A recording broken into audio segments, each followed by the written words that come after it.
Right, welcome to another episode of Stockport Grammar School Talks Sport. Today's guest is Old Stopfordian, long distance GB athlete, PhD, academic supreme, and in 2019 she stormed to victory at the Florence Marathon with an outstanding time of 2 hours 25 minutes.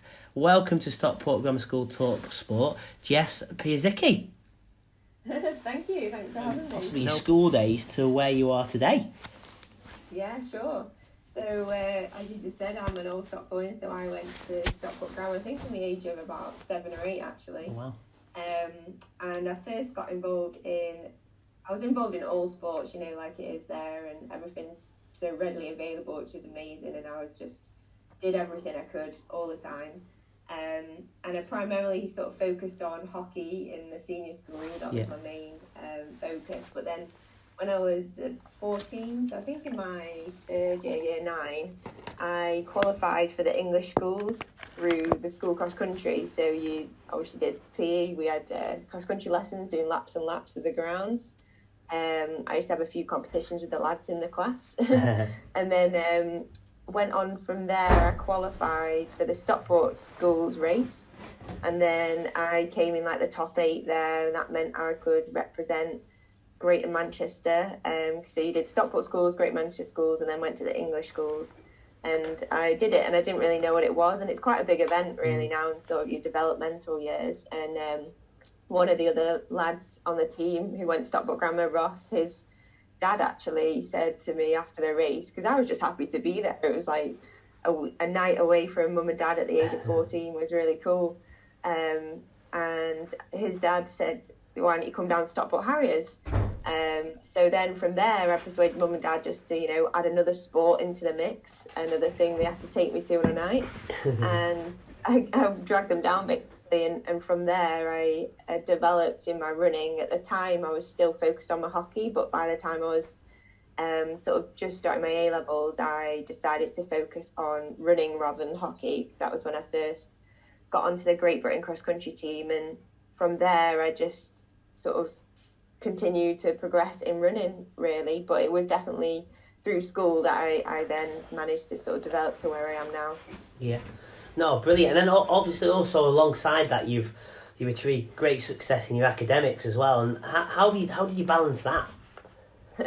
Yeah, it's always been a driver for me. I think obviously they put a lot of emphasis on effort, so I've always put a lot of effort into my schoolwork as well as my running. And I think, you know, I did all right and everything, but it was really like A-levels. I did A-level biology, and I wanted to go on to university to do like human biology, physiology, which is obviously what I do now. And I really sort of dug deep into, I really wanted an A in biology for some reason. I was like determined to get it, because it was one of the 3 that I'd not struggled with, but not found as easy, I suppose. So I really then delved into the academic side, and I think just being super organised really throughout the whole time period. And even when I was at school, I remember if I had like big training on an evening and I knew I wasn't going to be able to like get any homework done, I'd be like a cool kid, you know, in the library at lunchtime getting it done. And then that sort of balance and determination sort of carried with me right the way throughout. So throughout university and then going on into sort of my research career, it's always been full on and busy, but that's the way I like it. You know, a lot of my peers in athletics world, they might be full-time athletes or have been part-time for a while, and I struggle with that concept. I went part-time at work for the first time at the start of 2020. And it's been weird. It's been obviously coronavirus made it super weird, but it's been weird in terms of like, oh, do I have to do some work on these days? I find it hard to like justify doing nothing in terms of just doing my running, but actually it's probably what I need to do. And then a little bit about what we're talking about is about high performance and high performance mindset. What does high performance mean to you, Jess?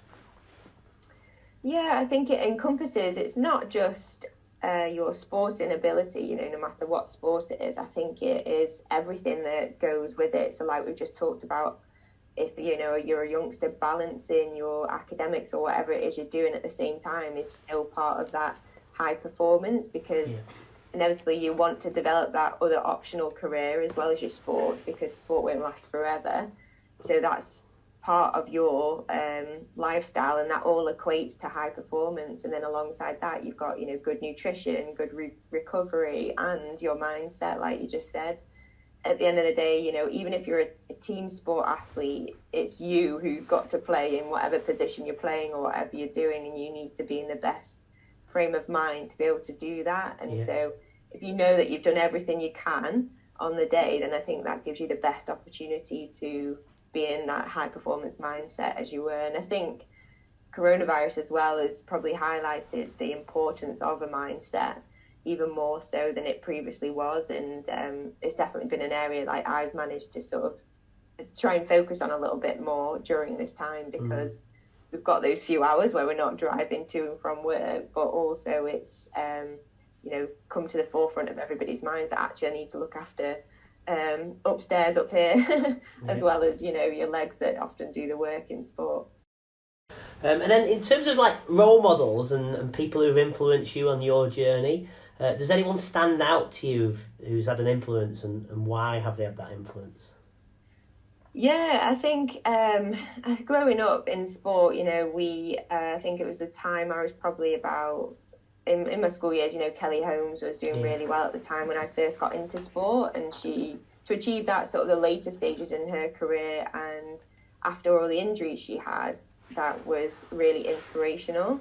But I actually take, a lot of sort of role model-esque from people that I compete against as well. I think everybody's done so well to come from whatever backgrounds, whatever, academics, however they balanced it. And now I think, especially in athletics, there's so many people that are actually competing at the world's best. And I think that's in itself enough of an inspiration to get yourself, out the door when it's really cold, or keep you going in the gym when you're doing your boring stuff that you need to do, and all that kinds of stuff. And then as well, people at school, like all the PE staff, were really encouraging of everything that I ever did and wanted to do, and likewise with my family. So I would never say there's like one particular person, but I think it's just a combination of all those that I sort of aspire and keeps me pushing, even today. Yeah, and I think that's a really good answer. Again, what I picked up there was actually you're picking out the best parts of people, and you want to be the best version of you, because you don't want to like copy other people. You want to be Jess, don't you? So yeah, really, exactly. Really yeah, you don't ever. I know it's hard to compare yourself so much now with social media and everything like that, but actually, and it's never really that great. It's you've got to, what works for you won't necessarily work for someone else, and you'll learn whatever works for you as you progress throughout sport. And when you get to my age, you sort of know definitely what works. So you have to focus on those bits as well. Yeah, no, good. And in terms of your career so far professionally, you've had ups and downs, and we all go for them. What's the biggest setback you've had professionally, and what have you done to overcome that? Yeah, there's been quite a few.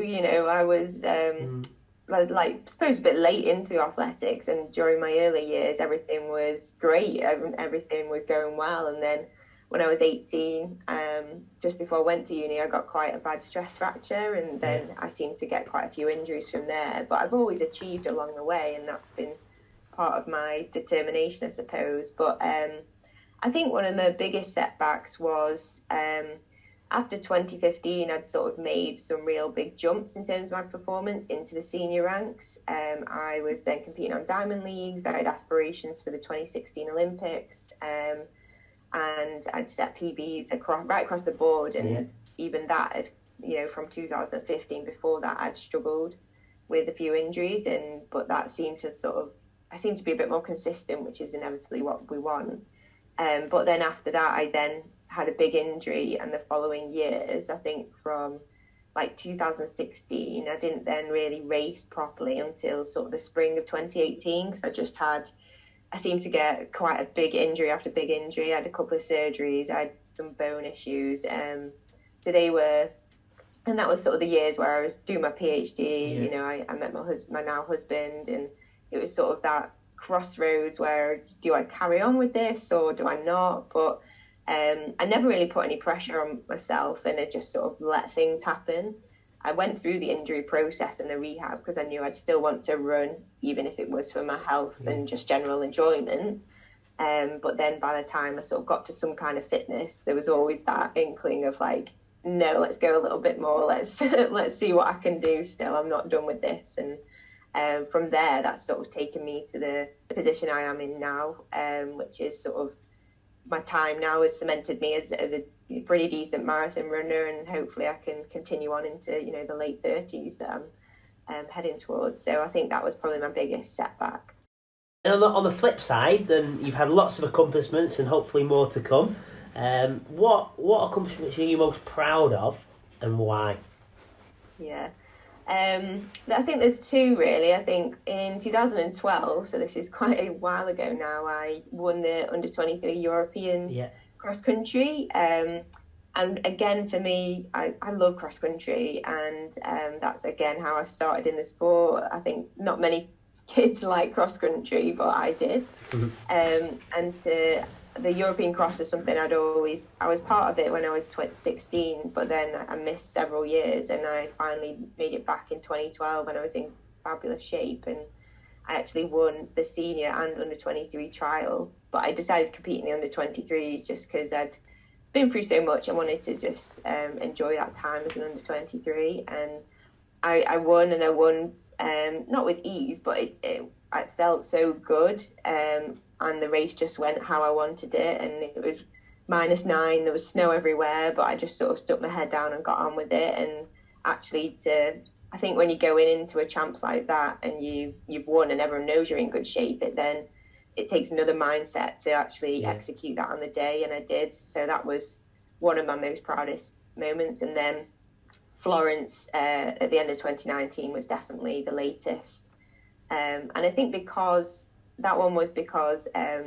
even that one came with a bit of stress, accustomed to it as well, because I was originally meant to be doing a marathon in the October, and I just tweaked my calf doing absolutely nothing. But it meant we had to change the plan within like four weeks, and the marathon we were aiming for then became Florence Marathon. When we got to Florence Marathon, the travel itself to get there was a nightmare. And when we got there, they then told me in the middle of the press conference that they hadn't got a number for me.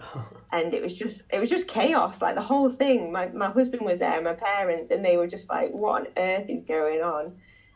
So eventually we made it to the start line, don't know how. And the race itself, I think how I executed that as well was really good. I just went in with no pressure. It wasn't really a fast course, so I didn't expect to run the time that I did. But again, it was just one of them days where everything came together. My training had finally worked, and my body had held up. Like my stomach was fine, the weather was fine, the pacer was great, and it ended up, with me running a really fast time, and hopefully maybe 2021 if it carries on and happens. So that was the last one to be most proud of, definitely. No, definitely. And do you think because of all the chaos before the race, did that help take your mind off things? Did that help control the nerves and, I don't know, in a way, benefit? I think so, possibly, because I was so stressed about, like, they told me I didn't have a number, so then I was trying to get hold of my agent, trying to get hold of, like, Stockport Harriers. Was it something that had gone wrong there? Was it because I changed my surname at some point, but that was, like, 3 years before? We just don't know. So then maybe that just took the distraction off the actual race.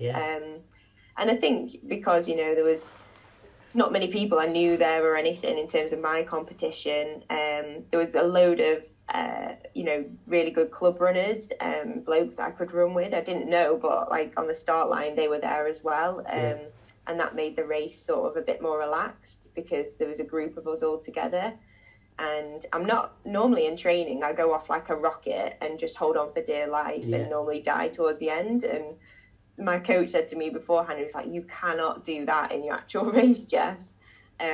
Like he sets me these training sessions and he goes mad when I just like do it totally the opposite way around that I'm meant to. But I actually managed to like hold back that first half. And then I just sort of got competitive and was just so in the zone. It sort of, we've got your blinkers on and you can't hear anything. And I didn't know how. I'd given up like trying to work out what time I was on for because I couldn't see the car in front. And And yeah, I only found out that I was going to run pretty decent in like the last 20 meters. So yeah, it was just great. No, cool. And then talk me through what was going through your body, your head, when you realised that time came through, 2 hours, 25 minutes for a marathon. Yeah. What was going through your head? To be honest, like I said, it was like literally the last 20 meters, we turned this corner and I could see the finish line with the number at the top, the time. Yeah. And I didn't really realise until I'd crossed the line, because I was like, nah, that's not right. They've obviously gone wrong. Like, that's wrong.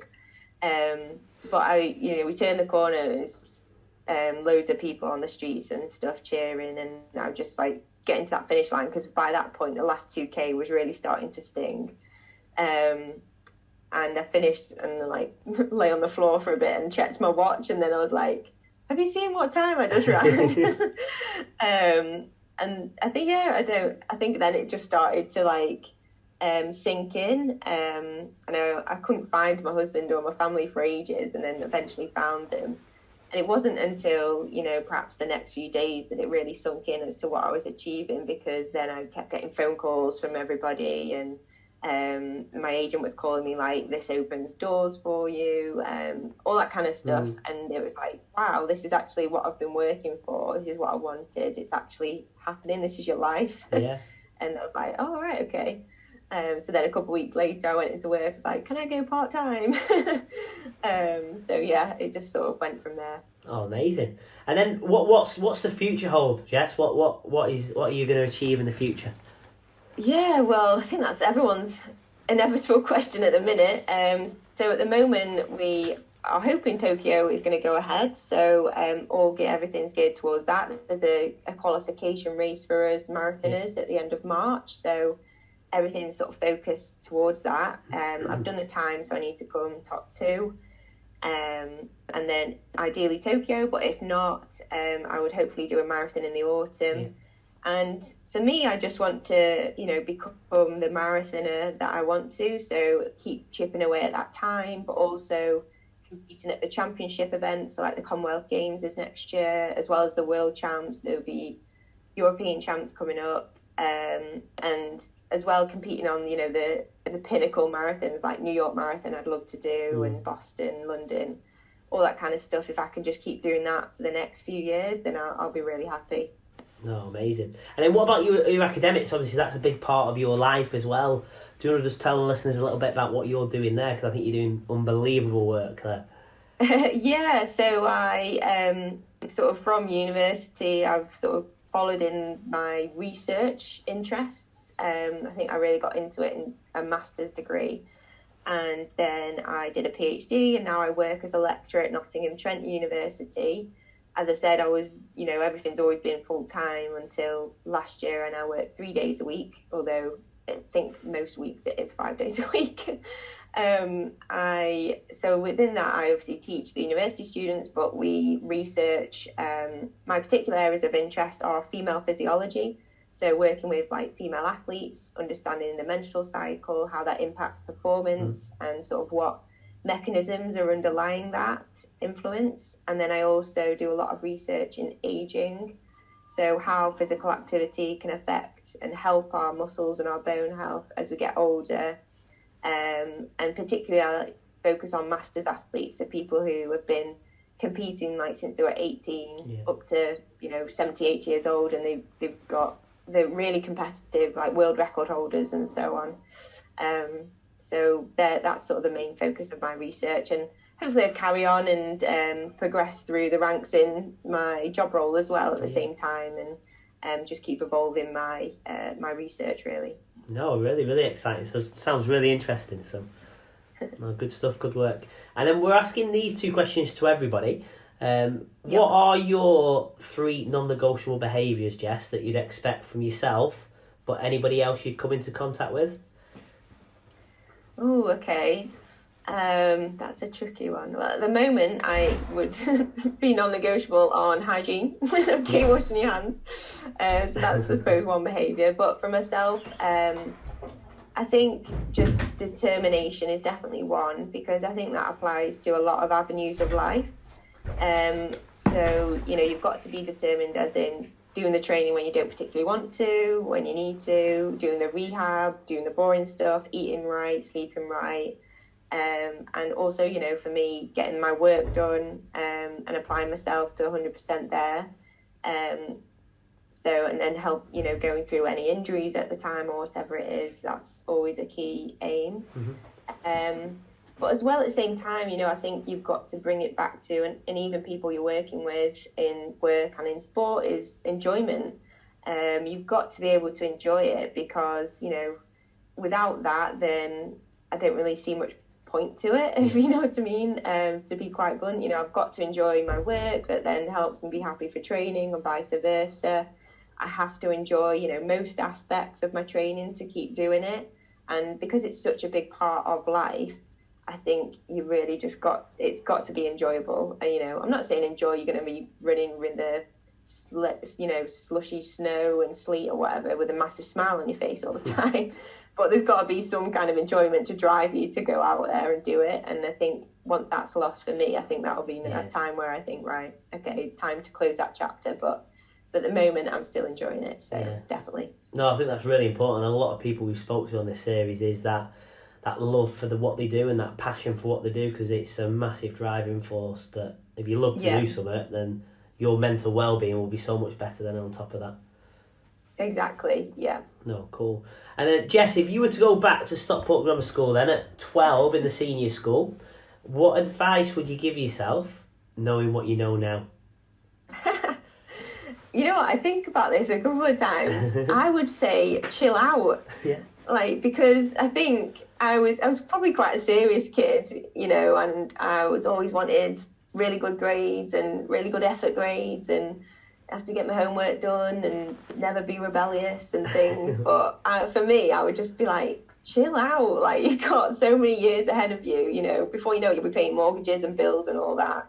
And so that's what I'd say. I'll just chill out, enjoy it. I think, you know, I got involved in so many opportunities. I think I really relished in that, particularly from sport. But I definitely just say, just chill out and be able to sort of take a step back a little bit and absorb everything. You know, life just passes you by really when you're that age. But if you can actually appreciate all that you've got and all that you're able to do, I think you'll probably relax a little bit. Yeah, no, great advice. And everyone says it's so cheesy, but the school days are the best days of your life, aren't they? And you don't realise that until you leave.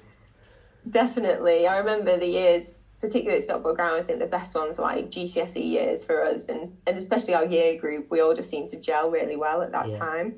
And then, you know, A-levels becomes a bit more serious, and beforehand you sort of get into grips with everything, whereas that time you sort of really cemented, and I've got good relationships with a lot of people in school, so yeah.